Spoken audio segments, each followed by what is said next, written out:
College बनाने का, institute बनाने का काम भी हम करेंगे। पूरे देश में जहां भारतीय जनता पार्टी की सरकारें हैं, यूसीसी लागू होकर जो कवि गुरु के नाम से होगा, इसकी हम स्थापना करेंगे। हर मंडल में कम से कम एक महिला थाना। मुस्लिम लोग बेसिकली ना बहुत इनोसेंट होता है। तो इसको बेवकूफ बनाना बहुत आसान नहीं है। हुमायूं कबीर आदमी तो है, लेकिन किसके लिए काम कर रहे हैं, ये सवाल जरूर पैदा होंगे। भारत का प्रधानमंत्री इतना कमजोर आदमी है जो हुमायूं कबीर को 1000 करोड़ रुपए दे देगी, तो पागल समझते हो आपको? आप ममता जी की क्षमताओं से अनजान हो। ममता जी ऐसे 2000 वीडियो बना सकती है।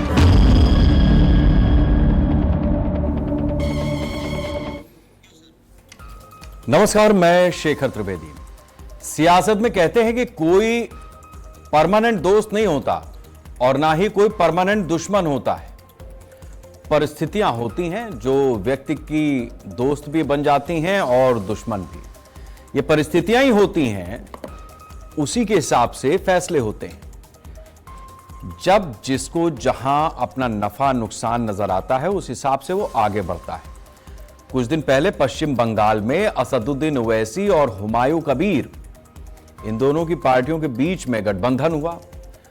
अभी 15 दिन पहले बंगाल में मिलकर चुनाव लड़ने और मुस्लिमों के अधिकारों की बात की जा रही थी, लेकिन हुमायूं कबीर के एक कथित स्टिंग ऑपरेशन ने पूरे गठबंधन को धराशायी कर दिया। गठबंधन पूरी तरह से चकनाचूर हो गया।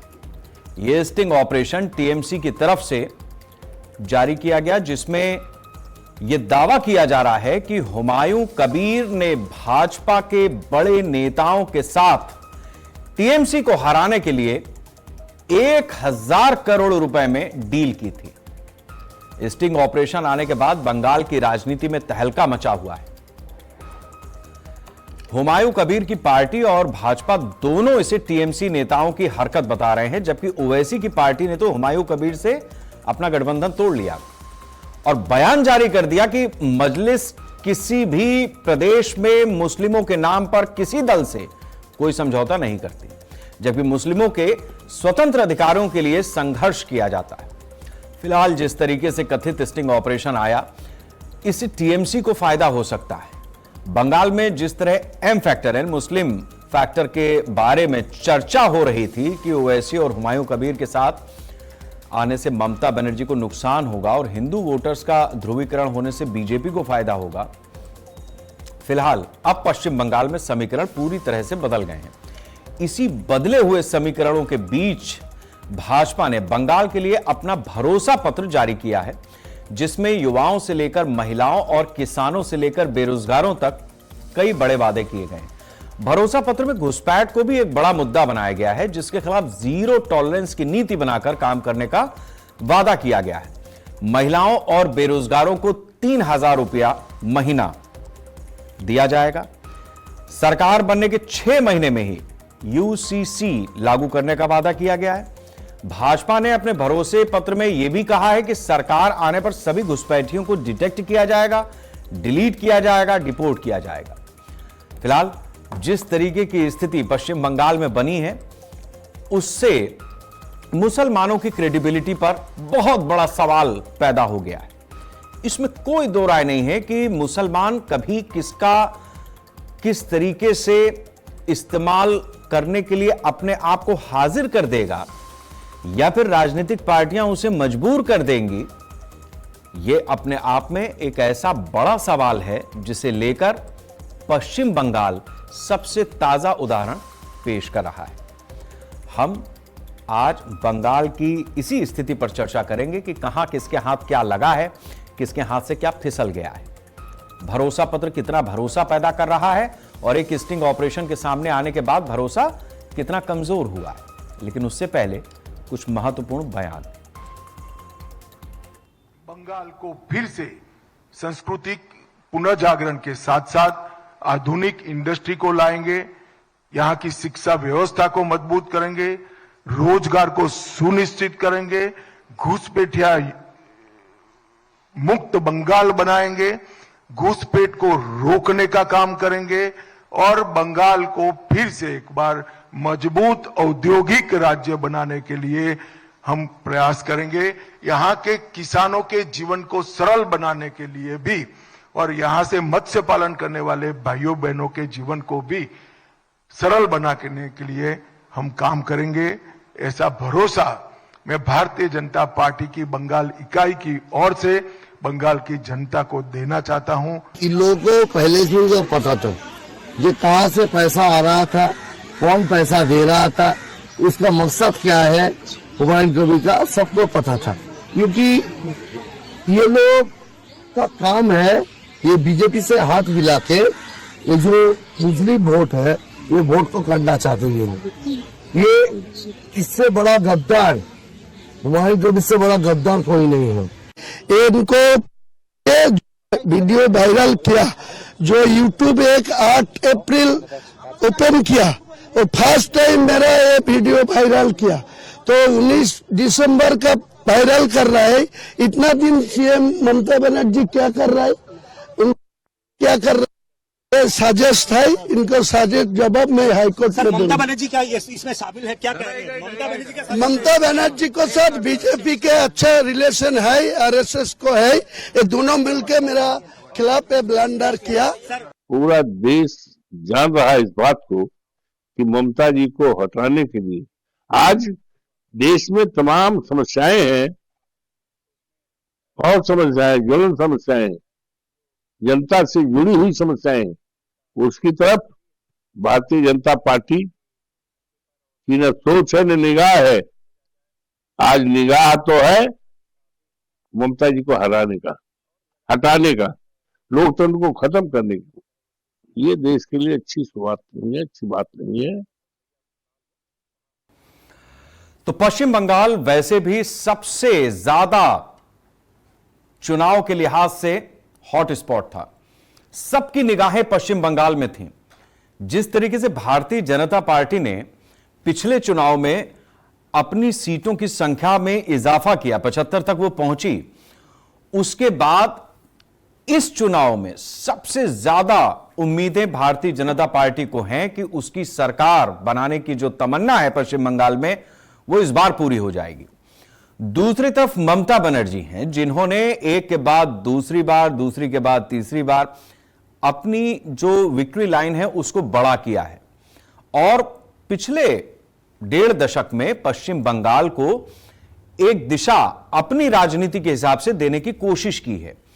इसके साथ साथ 35-40 साल से जमे जमाए लेफ्ट के शासन को भी आज से 15 साल पहले ममता बनर्जी ने पश्चिम बंगाल से टाटा बाय बाय किया था।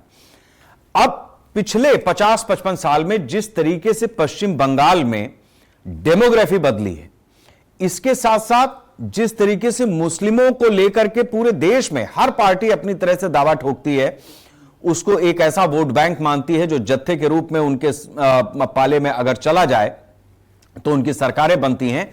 इस लिहाज से पश्चिम बंगाल बहुत ज्यादा महत्वपूर्ण हो जाता है क्योंकि करीब 112 से लेकर के 120-30 सीटें ऐसी हैं जहां पर मुस्लिम ही डिसाइसिव फैक्टर है। आप ये मानिए कि करीबन 43 से 50 सीटों के आसपास तो स्थिति ऐसी है जहां मुस्लिम 50% तक है। अब जिन जगहों पर यानी करीब 40-45 सीटों पर अगर मुस्लिम 50% तक है तो वही तय करेगा कि उसका वोट कहां जाएगा और उस सीट से कौन जीतेगा। इसी तरीके से कम फिर 40 से 50 सीटें ऐसी हैं जिस पर 30% के आसपास है, यानी करीबन 112 के आसपास का यह आंकड़ा बनता है जिसमें मुसलमान अपनी तरह से यह तय कर देता है कि यहां इस सीट पर कौन सा कैंडिडेट जीतेगा।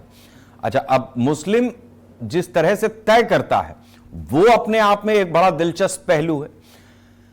कोई भी सरकार हो, किस तरीके का विकास करे, मतलब सरकार का मतलब पार्टी, कोई राजनीतिक दल किस तरह से विकास करेगा, किस तरीके की स्थितियों को सामने रखेगा, कैसे वो उस प्रदेश को लेकर के चलने वाला है, उसकी अपनी विचारधारा क्या है, वो कितना आगे तक लेकर के उस विचार को चल पाएगा, इन सारी चीजों का पैमाना एक तरफ है। बीजेपी को कौन हरा सकता है, यह पैमाना एक तरफ है। तो देश भर में मुसलमान आमतौर पर जो वोट डालता है वो इसी लिहाज से डालता है कि बीजेपी को कौन सा कैंडिडेट हरा सकता है, कौन सी पार्टी उसको डिफीट दे सकती है। उस लिहाज से वो अपने मत का इस्तेमाल करता है। मति का इस्तेमाल फिर भी नहीं हो पाता है क्योंकि गाइड हो जाता है, जिसका विपक्ष या तमाम देश की राजनीतिक पार्टियां इसी बात को सामने रखती हैं कि अगर हम ना आए तो मुसलमानों का क्या होगा। यह अपने आप में एक बड़ा दिलचस्प पहलू है। हमारे साथ अनवारुल रहमान जी हैं AIMIM से, टीएमसी की ओर से हमारे साथ संजय शर्मा जी हैं, आशुतोष झा हैं हमारे साथ बीजेपी से, और राजनीतिक विश्लेषक के रूप में हमारे साथ लक्ष्मी जी हैं। आप सभी का बहुत बहुत स्वागत है। सबसे पहले मैं आपसे जानना चाहूंगा अनवारुल जी कि कुछ दिन पहले जिस गाजे बाजे के साथ हुमायूं कबीर से दोस्ती हुई थी, अब वो वीडियो सही है नहीं है? पश्चिम बंगाल के लोग तो ये मान रहे थे कि आपकी दोस्ती पक्की होगी, मतलब एक राजनीति में आपने दोस्ती की है तो कुछ सोच के की होगी, लेकिन वो तो तड़ से टूट गई।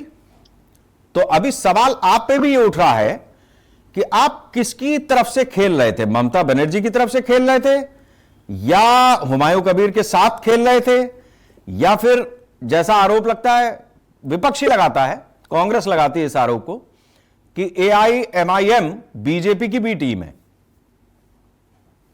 देखिए, AIMIM किसी की बी टीम नहीं है। हम अपने लिए खेलते हैं और अपने लोगों के लिए खेलते हैं, अपने क़यादत को खड़ा करने के लिए खेलते हैं। भारत में कोई भी भ्रष्टाचारी हमारे गठबंधन से में नहीं रह सकता है, हमारा बिल्कुल क्लियर कट है। अभी हमको जब पता चला कि वो मान लो ऐसा है, वो सही है वीडियो या नहीं सही है, तो हम उससे दूरी बना लिए और संवैधानिक तौर पे ही संविधान सबसे ऊपर है। देश के लिए हम संविधान के से ही चलते हैं, तो हम आपको किसी की बी टीम का नहीं करते। अगर बी टीम की बात करें तो आसाम में सपा का क्या है, 23 सीटों पे लड़ रही है। आम आदमी पार्टी का क्या है, 25 सीटों पे लड़ी। RJD 3 सीटों पे लड़ी। ASP 25 सीटों पे लड़ी। BSP 80 सीटों पे लड़ी। TMC 23 सीटों पे लड़ी। JMM 2 सीटों पे लड़ी और NCP 12 सीटों पे लड़ी। हम तो वहां नहीं लड़ने गए। अब वहां बी टीम कौन है, कौन वो चला गया। और दूसरी बात यह है कि बंगाल में, पश्चिम बंगाल में कांग्रेस की एक भी सीट नहीं है और वो पूरे पर लड़ रही है, तो वो किसकी बी टीम है? अच्छा, हुमायूं कबीर की जो वीडियो आई है उसमें आप जिन लोगों की तरफदारी के या जिन लोगों के लिए आपने उनसे गठबंधन तोड़ा, तो आपकी तो पार्टी का नाम ही ऐसा है जिसमें मुसलमानों का ही हित सोचा जाता है, मतलब पार्टी के नाम से ही यह चीज जाहिर है। तो बाकी के बंगालियों का क्या होगा, या जहां जहां आप चुनाव लड़ते हैं वहां वहां क्या होता है? नहीं, ऐसी तो तमाम पार्टियां हैं जिसके नाम में ऐसा लगता है कि स्पेशली कोई किसी लोगों पे है, लेकिन हम संवैधानिक हिसाब से लड़ते हैं और संविधान में सबका बराबर है, कोई जात पात का इसमें है ही नहीं है। और जब हुमायूं कबीर दीदी की पार्टी से 2019 में बीजेपी में चले गए, तब किसके साथ किसी का नहीं फोटो वायरल हुआ, कोई वीडियो नहीं वायरल कर रहा है? क्या हमारे साथ ही ऐसा हो रहा है? ठीक है अनवारुल जी, हम ये चाहते हैं कि हमारे साथ, जैसे हमारे चुनाव लड़ने से मान लो बीजेपी जीत जा रही, लोग कह रहे हैं हमारे चुनाव लड़ने से बीजेपी जीत जा रही, तो कौन हमको ये गारंटी देगा कि हम बीजेपी को हरा देंगे? ना कांग्रेस हरा पा रही है, ना और पार्टियां हरा पा रही, तो कौन गारंटी हमको देगा? नहीं, उनका कहना यह होता है कि आप मुस्लिमों में सेंध लगा देते हैं, वो पक्का वोट बैंक होता है, बिल्कुल पक्का रंग देता है, एक तरफ गिर जाए तो उनकी क्षेत्रीय पार्टियां चलती रहेंगी। नहीं तो सेंध कैसे लगेगा जो मुसलमानों को कोई सुनता नहीं है, और कोई आ गया उनकी बात उठाने के लिए लोग उनके साथ आ जाते हैं। आप हमारी बात रखना शुरू करेंगे, हम अभी तक आपके साथ तो ये थे, 70-75 सालों से आप लोगों के साथ ही तो थे, कब कहां थे आप? ठीक, ये बड़ी बात है कि ये बड़ी बात आपने कह दिया। अब इसको हम आगे बढ़ाते हैं चर्चा को। टीएमसी से हमारे साथ में संजय शर्मा जी हैं। संजय जी, ये जो वीडियो रिलीज हुआ और जिस तरीके से AIMIM और हुमायूं कबीर की पार्टी का गठबंधन टूटा, टीएमसी को काफी रिलैक्स महसूस हो रहा होगा इस समय? रिलैक्स की बात नहीं है, हम आश्वस्त थे। हमने डे 1 से ये कहना शुरू किया था कि हुमायूं कबीर भाजपा द्वारा भेजा गया एक ऐसा राजनीतिक मोहरा है जो भाजपा के लिए काम करेगा और दिखावे के लिए वो मुस्लिम समाज को इकट्ठा करने का प्रयास करेगा। लेकिन बंगाल के आम जनमानस में यह भावना प्रारंभ से थी कि हुमायूं कबीर नॉर्मल या साधारण रूप से देखने वाली चीज नहीं है, इसको बढ़िया से देखने की जरूरत है। और ये स्टिंग ऑपरेशन जो आए हैं, सोचिए कितना बड़ा षड्यंत्र राज्य की सत्ता में आने के लिए भारतीय जनता पार्टी हुमायूं कबीर जैसे लोग कर रहे हैं। 294 विधानसभा सीटों की सीट है पश्चिम बंगाल में और 1000 करोड़ की डील हुई है, पैसों की डील। तभी तो हेलीकॉप्टर से घूमने लगे थे हुमायूं कबीर।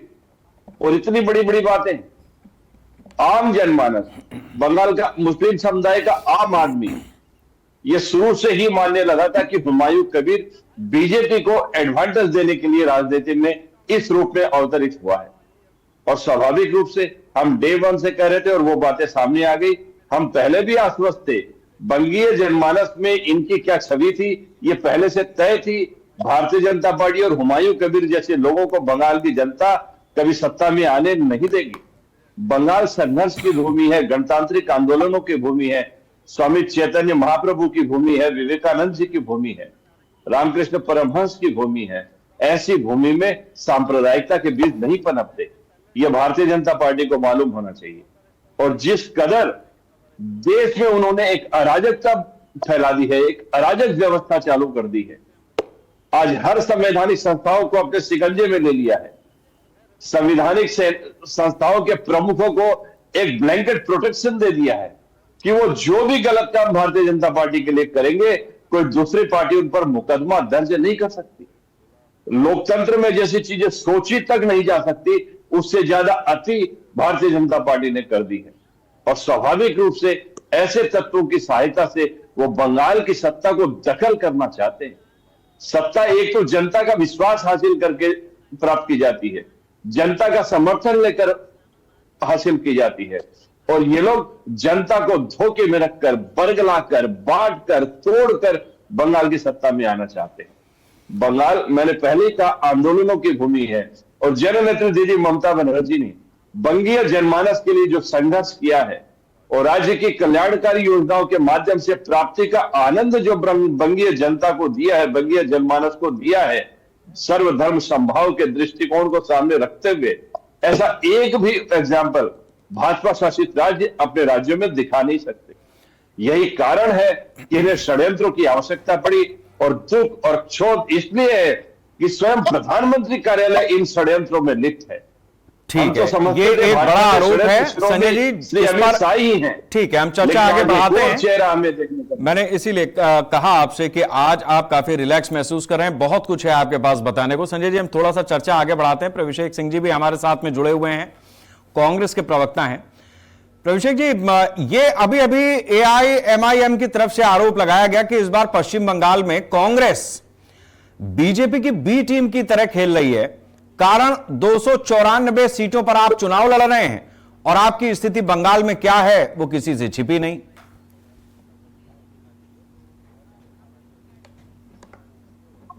ठीक है, आने की कोई बुरी बात नहीं है, मतलब बी टीम है हम लोग, ये तो सबसे बड़ा हास्यास्पद एक स्टेटमेंट है।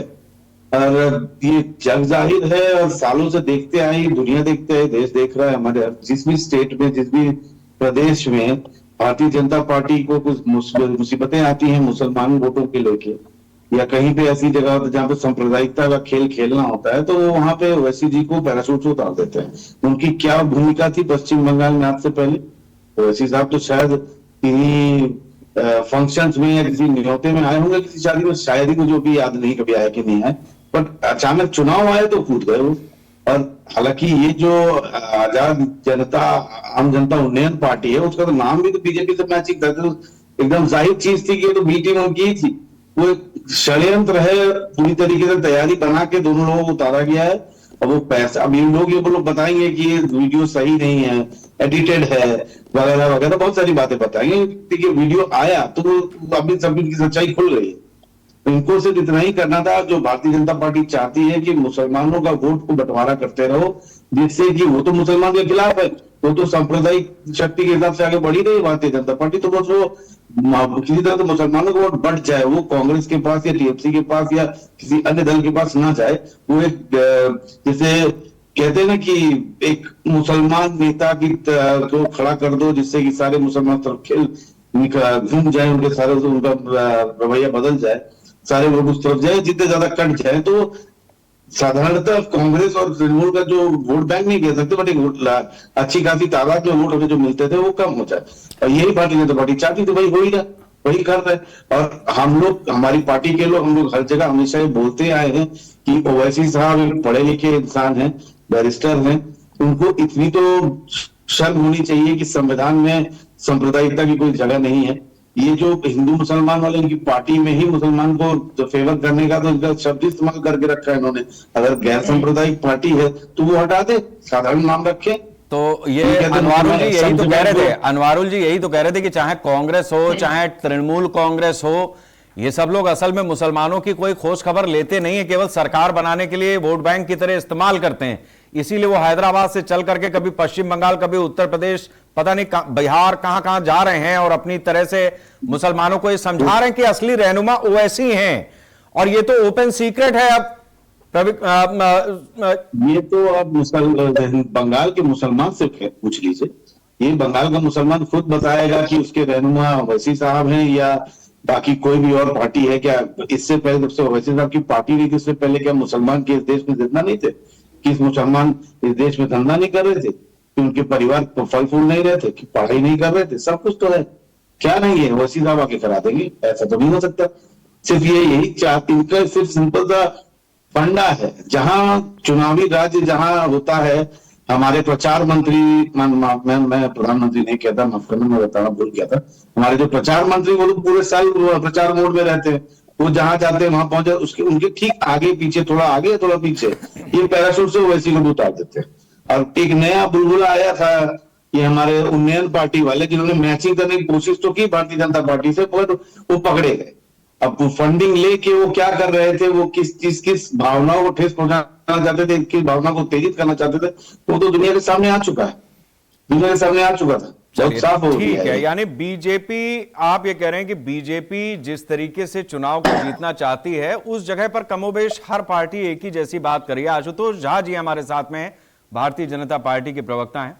आशुतोष जी, ये जिस तरीके से वीडियो सामने आया, मतलब स्टिंग ऑपरेशन सामने आया, इसको लेकर के बीजेपी अब क्या महसूस कर रही है? क्योंकि जो अगर यही ट्रुथ है, जैसा विपक्षी आरोप लगा रहे हैं कि आपकी और हुमायूं कबीर की पीछे से दोस्ती गांठी हुई थी, MIM उसमें फंस गई, आज वो अलग हो गई, कांग्रेस तो पहले से ही देख रही है तमाशा, और ममता बनर्जी की जो पार्टी है TMC, संजय जी की आवाज बता रही है कि आज खुश तो बहुत हैं वो।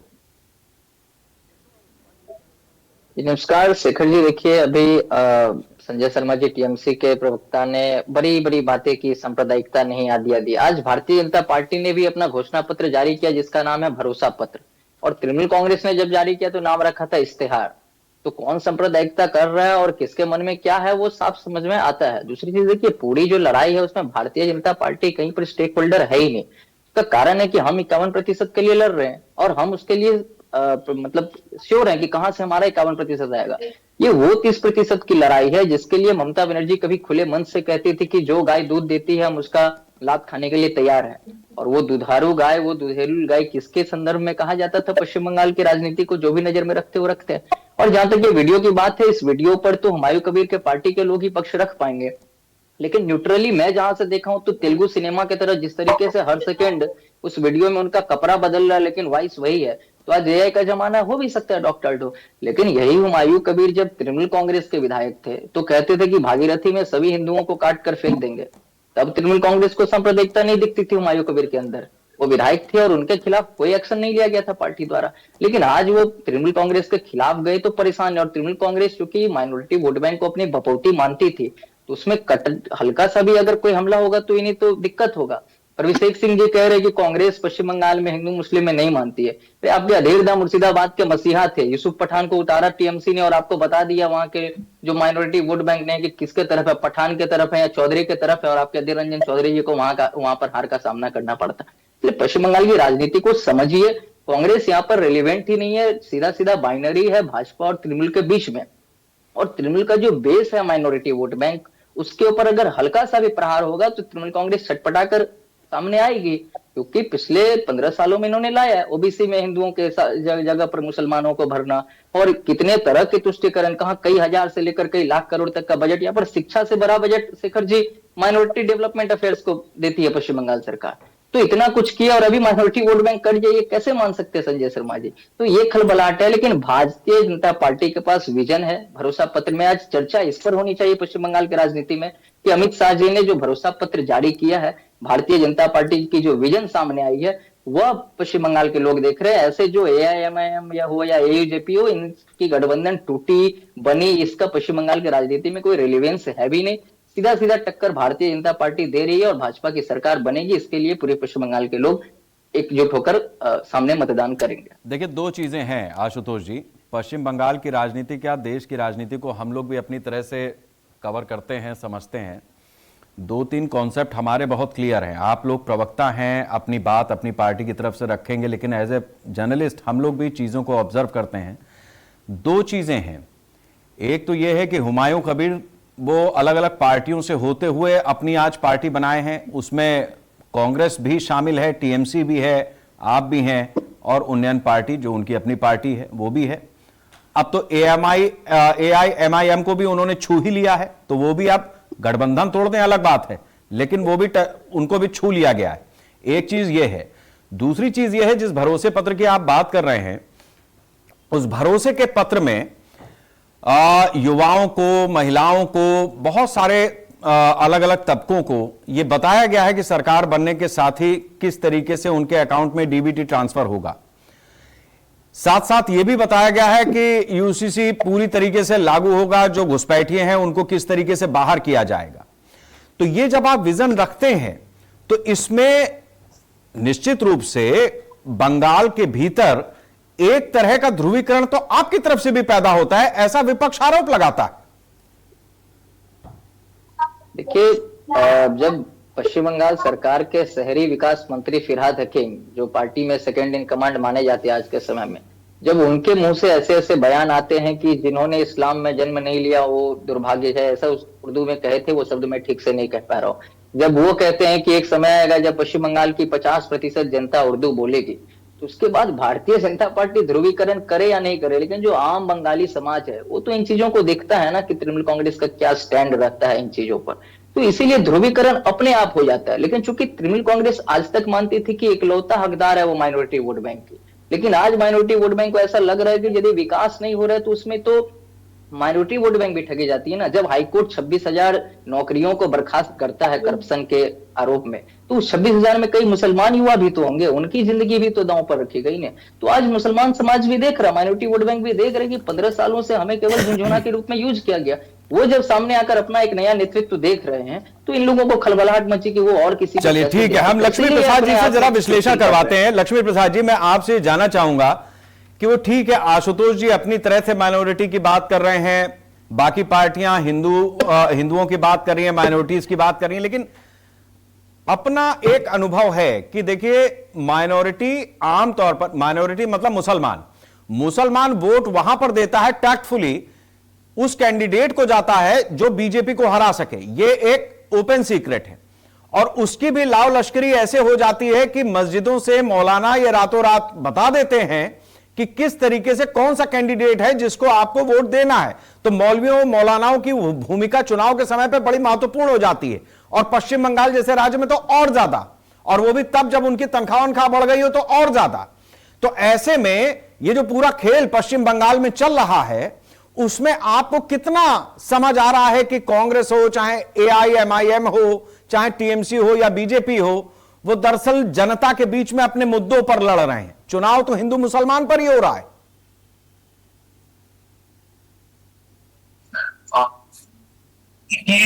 अगर राजनीति में जो है इस तरह की जो वीडियोस आ रहे हैं और उसके बाद से दो संगठनों के, दो राजनीतिक पार्टियों के बीच का जो गठबंधन अगर टूट जा रहा है, तो कहीं ना कहीं ये चीजों को हम लोगों को समझना होगा कि आखिर इसके पीछे की वजह क्या है। अब उसके बाद से अगर जैसा कि हम लोग देखें कि आशुतोष झा जी ने कहा कि फिरहाद हाकिम का एक बयान आता है। ये सब सारी चीजें इंडिकेट कर रही है कि माइनॉरिटी का जो वोट है, रिलीजियस माइनॉरिटी बेसिकली मुस्लिम्स का जो वोट है या मुस्लिम्स को जो सिक्योरिटी है वो कौन दे पाएगा। तो मुस्लिम्स वोटों के अंदर हम लोग देख पा रहे हैं कि कहीं ना कहीं एक जो है डिवीजन के इंडिकेशंस हम लोगों को देखने को मिल रहा है। हालांकि अगर डेटा की बात करी जाए तो एमआईएम का एआईएमआईएम का भी जो है बहुत ज्यादा इन्फ्लुएंस नहीं रहा है। हालांकि उन क्षेत्रों में है जो बिहार से लगे हुए और बिहार के इलेक्शंस में थोड़ा सा हम लोगों ने देखा कि कुछ सीटों पे जो है ये हम लोगों को देखने को मिला। और अगर मान लीजिए आम जनता उन्नयन पार्टी की बात करें तो 2 सीटों पे हम लोगों को अगर देखने को मिल रहा है, एक है जो मुर्शिदाबाद में आपका भरतपुर और दूसरा है आपका बेलडांगा, और एक सीट है कांडी और एक सीट है बरवान। यहाँ पे पार्शियली इन्फ्लुएंस है। तो मुस्लिम जो वोटर्स है, जो माइनॉरिटी वोटर्स है, जिसका हवाला देकर एआईएमआईएम ने जो है उनके साथ गठबंधन तोड़ा है, तो कहीं ना कहीं उनके ऊपर भी सवाल पैदा होता है कि बिना वीडियो की जांच किए कैसे ये निर्णय लिया गया। क्योंकि आप जो है जनता के बीच में एक भरोसा को लेकर आ रहे थे, तो जो आम जनता है, चाहे वो मुस्लिम हो या हिंदू हो, जिनके साथ भी इस तरह की चीजें हो रही है, उनके ऊपर जो है उनका विश्वास में कहीं ना कहीं कमी देखने को मिलेगी। और जो आम जनता है उसे अपने वोटिंग राइट्स को एक्सरसाइज करने में बहुत ज्यादा जो है ऑप्शंस नहीं मिलेंगे। जैसा अगर हम लोग बाइनरी बना दे रहे हैं कि लड़ाई जो है टीएमसी की है, बीजेपी की है, तो आप एक आम जनता को क्या ऑप्शंस दे पा रहे हैं? 2 ही ऑप्शंस दे पा रहे हैं। जबकि आम जनता के पास बहुत ज्यादा ऑप्शन होने से क्या होगा, कहीं ना कहीं वो अपने राजनीतिक जो अधिकार है और उससे जुड़े हुए जो आर्थिक और सामाजिक अधिकार है उनको बेहतर तरीके से हम लोग सुनिश्चित कर सकते हैं। धन्यवाद। ठीक है संजय जी, जिस तरीके से पश्चिम बंगाल की अभी इक्वेशन समझ में आ रही है, आपको लगता है कि जो फॉर्मूला पिछले चुनाव में काम करता रहा है वो इस बार भी काम करेगा? मुसलमान अभी भी टीएमसी के साथ में इंटैक्ट है और उसी तरीके से आपको वोट करेगा, भले उसको पीछे कुछ भी समझाया गया हो या कोई वीडियो आने से आपको लगता है कि इस तरीके की स्थिति में परिवर्तन होगा, या जो भरोसा पत्र बीजेपी की तरफ से आया है उससे कहीं कुछ प्रभावित होता हुआ आपको लग रहा है कि कोई प्रभाव डालेगा? क्योंकि सिंगूर में जिस तरीके से ममता बनर्जी ने आंदोलन किया था, आपने खुद कहा कि आंदोलनों की भूमि है, लेकिन अभी बीजेपी वहां पर विकास की एक नई पटकथा लिखने की बात अपने भरोसे पत्र में करती है। देखिए, स्थितियां जो भी रही हों, 2021 में 294 की विधानसभा सीट में जब 215 सीटें तृणमूल कांग्रेस की आई थी, तो इसका मतलब यह हुआ कि कोई पर्टिकुलर एक जाति या धर्म के लोगों ने पार्टी को वोट नहीं किया। इसका सीधा सीधा मतलब है बंगीय जनमानस ने ओवरऑल एक बड़ी संख्या में तृणमूल कांग्रेस को वोट किए। कोई एक जाति या धर्म राज्य की सत्ता इतनी बहुमत से, इतने तीव्र बहुमत से दिलाने में समर्थ नहीं है आज की डेट में। और 2021 के विधानसभा चुनाव के पहले 2019 में जो लोकसभा चुनाव हुए थे, भारतीय जनता पार्टी एक बड़ी ताकत बनकर उभरी थी। इनके 18 सांसद लोकसभा में गए थे। उसके बाद 2021 में तृणमूल कांग्रेस को इतनी बड़ी सफलता मिली। अब आप 2024 का लोकसभा चुनाव देखेंगे तो इनकी साइज जनता ने ही छोटी कर दी, 18 से 12 सांसद वाली पार्टी बना दिया इनको। अब आप 2026 के जो चुनाव परिणाम आएंगे, आप देख लीजिएगा 12 सांसदों के मिलते जुलते पैनल में, मिलते जुलते कंपैरेटिव चार्ट में इनकी सीटें आएंगी। और जहां तक इनके भरोसा पत्र का बात है, 2014 से भारत की जनता देख रही है कि इनका कोई भरोसा पत्र नहीं है, कोई विजन नहीं है, इनका सारा जुमला और धोखा पत्र होता है इनका। तृणमूल कांग्रेस ने दीदी में जब युवा साथी स्कीम चालू की थी और युवाओं को 1500 रुपया देने की घोषणा की थी, इन लोगों ने कैंपेन चलाया था ना, भाता नोए चाकरी चाहिए।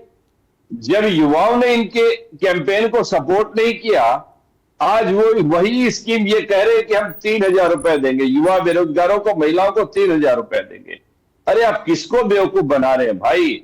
आपने बिहार में वोट की लाइन में लगे हुए महिलाओं के बैंक अकाउंट में 10-10 हजार रुपए देकर वोट लिए और जीतने के बाद उन्हीं महिलाओं के घर आपने तोड़ डाले। ये तो देश और दुनिया ने देखी है। महाराष्ट्र में आपने कितनी महिलाओं को पहले पैसे दिए थे और बाद में कितनी महिलाओं को दे रहे हैं या नहीं दे रहे हैं, ये भी देश और दुनिया जानती है। इनके पत्र में धोखा है और जुमला है। और ये घुसपैठ की बात क्यों करते हैं? 2014 से इनकी सरकार है देश में, इन्होंने कितने घुसपैठियों को चिन्हित किया? बंगाल पर तो आप इल्जाम लगा दोगे, असम में तो इनकी सरकार है, त्रिपुरा में इनकी सरकार है, वहां से आपने कितने घुसपैठियों को चिन्हित किया? आप सोचिए, ये आज भी अपनी जिम्मेदारी लेने को लिए तैयार नहीं है। आज बंगाल भाजपा का घोषणा पत्र केंद्रीय गृह मंत्री ने प्रकाशित किया। उन्होंने क्या कहा कि मैं बंगाल इकाई की ओर से बोल रहा हूं, ताकि चुनाव के बाद कहीं करने की कोई नौबत आ जाए तो ये कहेंगे कि वो मेरा था ही नहीं, वो तो बंगाल इकाई का था। और आसाम में चुनाव प्रचार में इन्होंने क्या कहा कि अब की बार आप हमें मौका दीजिए, हम एक एक घुसपैठिया को चुन चुन कर निकालेंगे। नतीजा ढाक के 3 पार। इन्होंने देश की कहा था दिल्ली डिपोर्ट। टीएमसी की नजर में कोई घुसपैठिया है भी? एक सेकंड संजय जी, टीएमसी की नजर में कहीं, चाहे असम हो चाहे पश्चिम बंगाल हो, कोई घुसपैठिया है भी या ये हवा में ही किला बांध रहे हैं? देखिए, इनका किला तो हवा हवा ही है, क्योंकि इन्हें काम करना ही नहीं है। घुसपैठ की जो समस्या थी उसे पूर्ववर्ती सरकारों ने चिन्हित किया था। मनमोहन सिंह जी की सरकार के समय 10 साल में 1 लाख के लगभग बांग्लादेशी घुसपैठियों को वापस दिल्ली डिपोर्ट डिस्पैच सब किया गया था। वही काम इनको करना था। लोगों को उम्मीद थी ये 2-3 लाख करेंगे, और बेहद शर्मनाक आंकड़ा है। इनका आंकड़ा 5000 से भी कम का है, और ये घुसपैठ की बात करते हैं। चलिए ठीक है, अब इसका जवाब यहीं पे ले लेते हैं। आशुतोष जी, आप बताएं, जो आरोप, 2 चीजें हैं, 2 चीजों के आरोप बड़े हैं मुद्दे पर। बोलिए शेखर जी, क्या सवाल है? मैं कह रहा हूं कि 2 आरोप आप पर बड़े हैं। एक तो घुसपैठियों की संख्या का इजाफा नहीं हुआ उस तरह से, उसके लिए टीएमसी कांग्रेस की तारीफ कर रही है, केंद्र सरकार यूपीए की जो थी। दूसरी बड़ी चीज यह है कि जिस तरीके से अन्य राज्यों में भी आपकी सरकारें हैं, वहां से कितने घुसपैठिए बाहर किए गए, यह बड़ी चीज है। देखिए, अभी ज्यादा पहले का बात नहीं है, लगभग 1-1.5 महीने पहले कलकत्ता हाईकोर्ट ने यहाँ की राज्य सरकार को कड़ी फटकार लगाई थी, क्योंकि वो बीएसएफ को जो है जो फेंसिंग करने के लिए जमीन नहीं दे रही थी। तो संजय जी भारत भ्रमण पर तो निकले, लेकिन बताइए तो और किस राज्य में ऐसा, पूरे भारत भर के किस राज्य में ऐसा प्रकरण आया होगा जहां की हाईकोर्ट ने वहां की राज्य सरकार को फटकार लगाई और उन्हें डेडलाइन दिया कि इतने दिनों के अंदर तुमको बीएसएफ के साथ कोऑपरेट करके उनको फेंसिंग में मदद करनी होगी। तो जहां पर बीएसएफ को हाईकोर्ट जाकर पिटीशन दायर करना पड़ रहा है, स्टेट गवर्नमेंट को डायरेक्शन दिलवाना पड़ रहा है, हम कैसे कोऑपरेशन की बात करें? और आपने जो सवाल पूछा, अलग-अलग चीजें हैं आशुतोष जी, आप बात समझिए। घुसपैठ होना एक चीज है, किसी को घुसपैठिया मानते फेंसिंग लगाएंगे तो घुसपैठ नहीं होगी, ये एक चीज है। फेंसिंग लगाएंगे घुसपैठ नहीं होगी, ये एक चीज है, जिसके लिए जमीन पश्चिम बंगाल की सरकार ने नहीं दी, हम मान लेते हैं। लेकिन देश के अंदर जो पहले से मौजूद घुसपैठिए हैं, उनको चिन्हित करके जो बाहर करने का काम था, टीएमसी का आरोप है कि 1 लाख के करीब जो है कांग्रेस के रिजिम में हुए। आपसे ज्यादा उम्मीदें थी, लेकिन अक्रॉस द नेशन यह आंकड़ा कहीं नहीं ठहरता। आपने तो संजय जी से पूछा कि टीएमसी किसी को घुसपैठिया मानती भी है या नहीं, उन्होंने साफ साफ इसका कोई जवाब ही नहीं दिया है या ना। वो देंगे भी नहीं, हमें पता है ना, हम समय क्यों बर्बाद करें। वही मैं कह रहा हूं, वो कहेंगे नहीं, अरे उनके अतिथि है। वो नहीं कहेंगे। अभी अनवारुल जी से मैं सवाल रुकूंगा, वहां हैदराबाद में तो रोहिंग्याओं की कॉलोनी बसा करके रखी हुई है ओवैसी जी ने। ओवैसी जी उसको बाकायदा प्रोटेक्शन देते हैं, उनकी लीगल फर्म देती है, किसी से दबा छिपा थोड़ी है।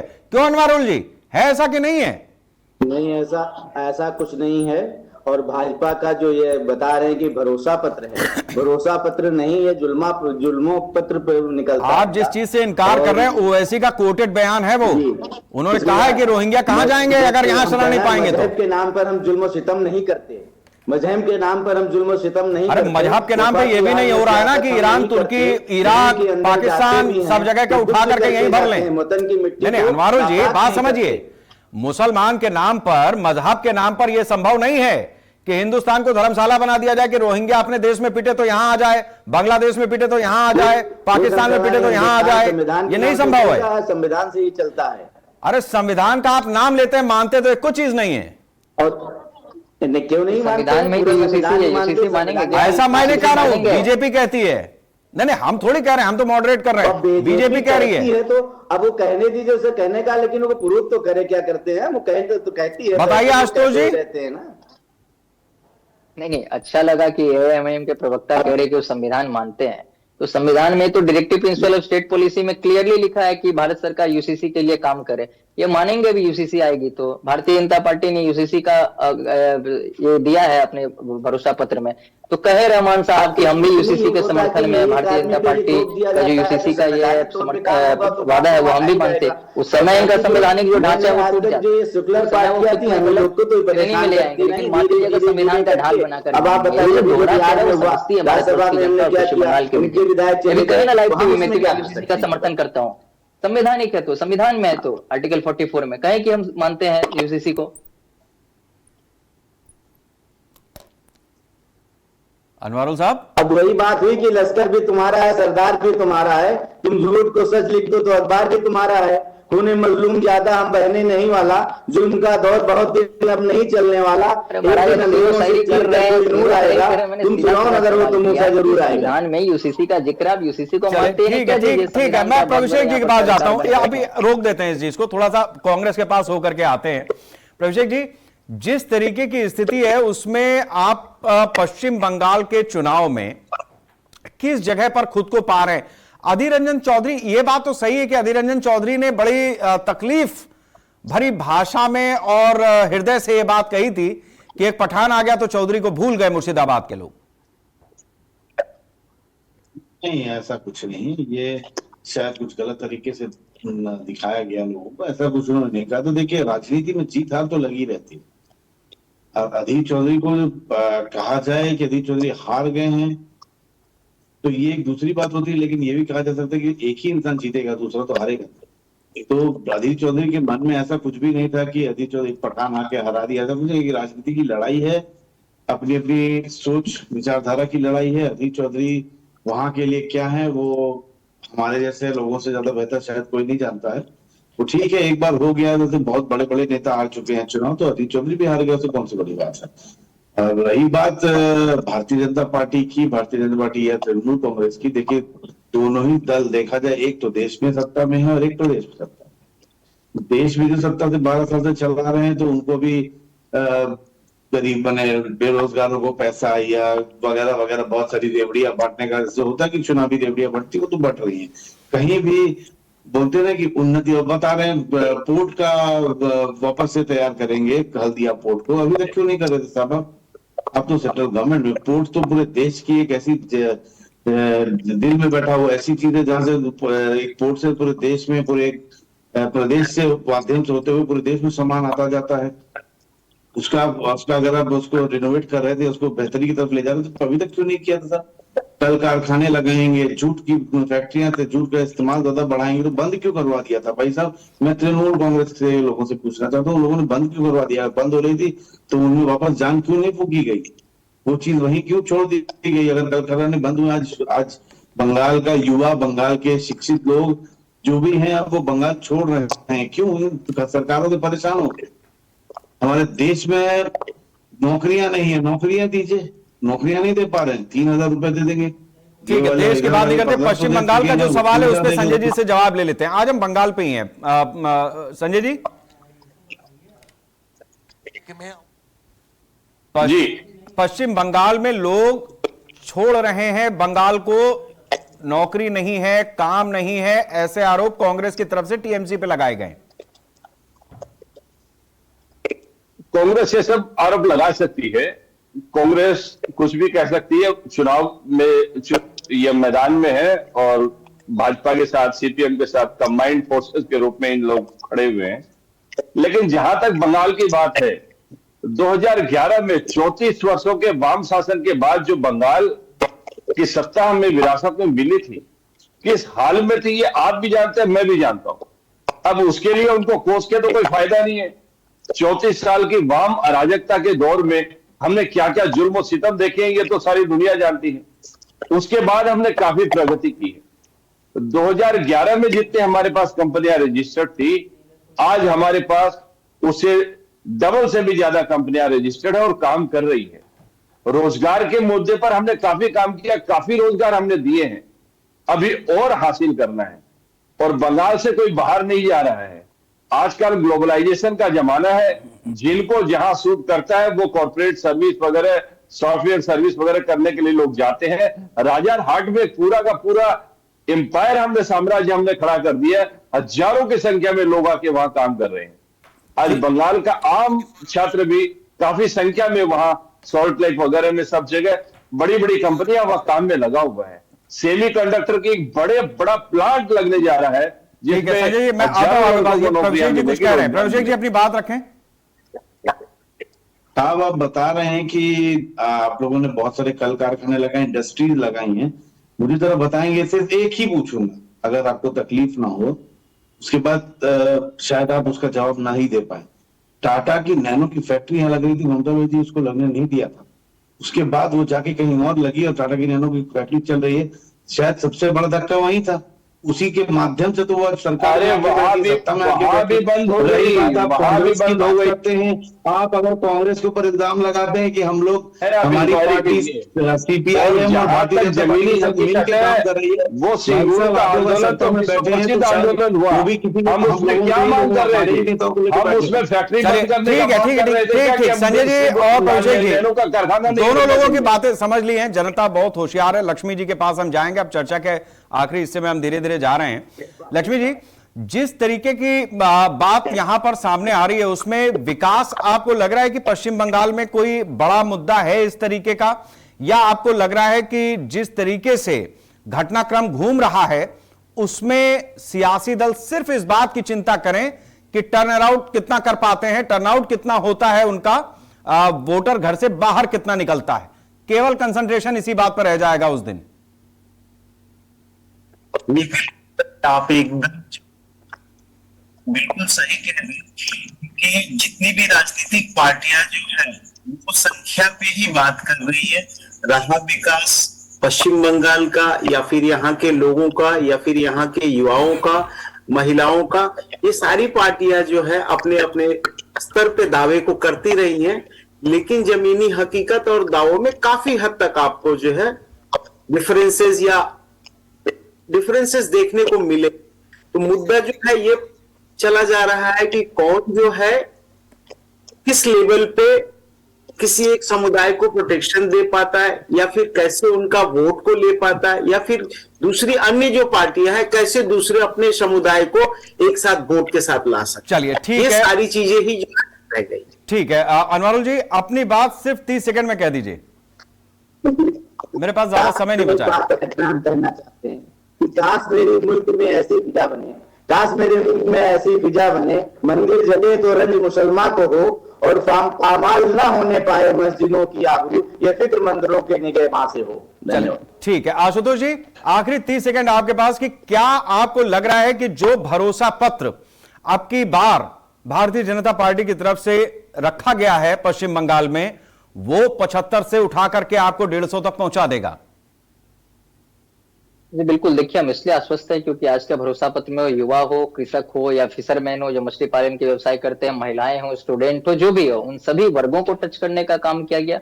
और ये सभी वर्ग जो पीड़ित है जब एक साथ आएंगे तो पश्चिम बंगाल में परिवर्तन होगा, और उस परिवर्तन का नेतृत्व भारतीय जनता पार्टी पश्चिम बंगाल में करेगी। चलिए बहुत बहुत शुक्रिया आप सभी मेहमानों का हमारे साथ जुड़ने के लिए। जिस तरीके से पश्चिम बंगाल के चुनाव पर आज आप सब ने अपनी प्रतिक्रियाएं रखी हैं, बहुत बहुत धन्यवाद आप सभी का। इसमें कोई दो राय नहीं है कि जनता का भरोसा जीतना ही दरअसल राजनीतिक पार्टियों का मकसद होता है। पश्चिम बंगाल में भारतीय जनता पार्टी ने अपना भरोसा पत्र जारी किया है। उस भरोसे पर कितना जनता भरोसा करती है यह देखना दिलचस्प होगा। दूसरी तरफ एक वीडियो ऐसा आता है जिसको लेकर के अपनी तरह से वोट के छिटकने का डर एक पार्टी के गठबंधन टूटने के साथ ही महसूस किया जा सकता है। इसके साथ साथ जो पार्टी सत्ता में वर्तमान में बैठी हुई है उसकी बाँछें जिस तरीके से खिलती हैं उसको भी देख करके समझा जा सकता है कि किसी भी चुनाव में मुसलमान कितना बड़ा किस तरीके का वोट बैंक है और उसका इस्तेमाल भी वोट बैंक की तरह होता है, यह जानते हुए भी वो अपनी तरह से तैयार रहता है कि किसी एक अमुक पार्टी को हराने वाला कैंडिडेट कौन है। ऐसे में पश्चिम बंगाल का चुनाव अपनी तरह से एक कहानी कह रहा है, जिसमें बड़ी संख्या में मुसलमान वोटर है जो अपनी तरह से टैक्टफुली वोटिंग करेगा, और दूसरी तरफ वो हिंदू वोटर है जो एक बार फिर नई अंगड़ाई लेने की बात कर रहा है। वो कहां तक पहुंचता है, कितना पहुंचता है, यह देखना नतीजों के दिन दिलचस्प होगा। नमस्कार। एक कॉलेज बनाने का, इंस्टीट्यूट बनाने का काम भी हम करेंगे। पूरे देश में जहां भारतीय जनता पार्टी की सरकारें हैं, यूसीसी लागू होकर जो कवि गुरु के नाम से होगा, इसकी हम स्थापना करेंगे। हर मंडल में कम से कम एक महिला थाना।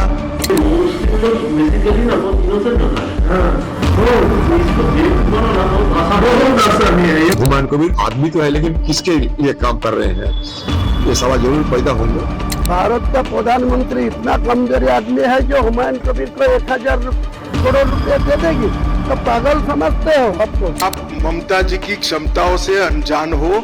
ममता जी ऐसे 2000 वीडियो बना सकती